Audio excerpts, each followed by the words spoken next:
So you mentioned, I believe, like taking custom orders, yeah? Yeah. And so how do people contact you about that, and what kinds of custom work do you take on? So for simple, straightforward things, for example, the skylines, we have a specific listing just for skylines. So you Mhm. pick the size, you tell us what color you want and what city, and then we make it. And with the site Cool. redesign, we'll have an image upload feature. So if there's a specific skyline you want us to work from, it'll be roped into the whole checkout process instead of you having to email us it. Um, Same thing for flags or straightforward um, things like we have a simple listing for states. We haven't made every state yet, but if you Mhm. want, West Virginia, well, we've never made it before, but it's not exactly a stretch to create that for anybody. So I call those straightforward customs. Mhm. And then for more sort of more adventurous projects, right now we're working on a system to help with that, to help sort of outline what that actually looks like, what's possible, examples. So this is an old, actually just had this sitting on my desk. I'm redoing this, but this was our old custom brochure to help people sort of see like what we can do, whether it's ornaments, art, keychains, or whatever. But within those product categories, what can we actually do? It's very hard for people, one, to even understand how we turn circuit boards into this stuff, let alone what we can do with it. It's just not something people can brain very well. Yeah. They need So to I be find shown having examples in order to, examples like. and whatnot are very helpful, and we've definitely gotten a lot more custom work the more we put out at shows. It gives people a much better visual on what can be done, or they might say, "Hey, I see you've got this. Can you do USB?" Oh, yes, uh, and we do. Or can you change the color? Or can you change the size? Simple stuff like that. But some of the other things we also take on, for example, are corporate gifting kinds of orders where we'll put logos on stuff. So, like these badge reels that we make, I can embed in that resin layer somebody's logo. So I can do those sorts of projects. And then the ones that I find most fascinating are the wall installations. So we've got a couple under our belt now at this point. Each one is different, completely customized to the client and what they want. Generally, I think all the things we've done so far have been logos. So Cool. some of the How biggest one we did was about 5 feet wide. Wow. So how many circuit boards are involved with that, and how do you, I mean, I imagine you'd have to map out the pieces and, Mhm. cut them in different shapes. How do you do that?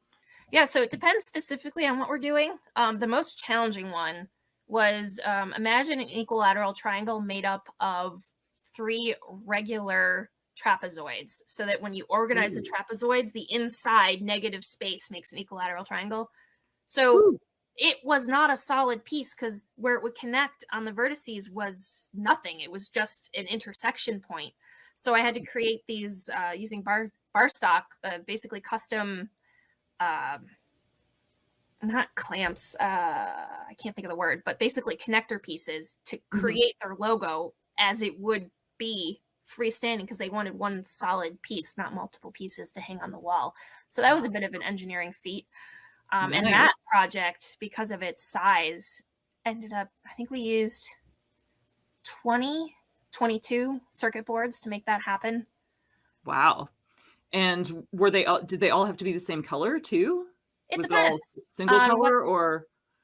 Um, so for that project, their Mhm. logo, each trapezoid was a different shade of blue. So Okay. we tried our hardest to pull out three different shades of blue, which is difficult when you're working with e-waste. So Wow. basically, it was like a cobalt blue, like a royal blue, and then like a turquoise to get the three different shades. It didn't exactly match their logo, but they didn't really care. They just wanted the difference to be there.